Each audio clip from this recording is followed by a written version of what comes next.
Ya. Arahnya menjadi dua bagian, yang satu ke Besuk Koboan, yang satu ke Kalilanang atau Besuk Lengkong.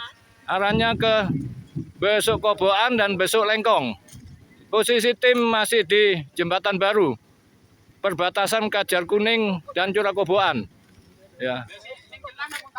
Ya. Semua warga orang beraktivitas di kegiatan di sungai sudah terevakuasi.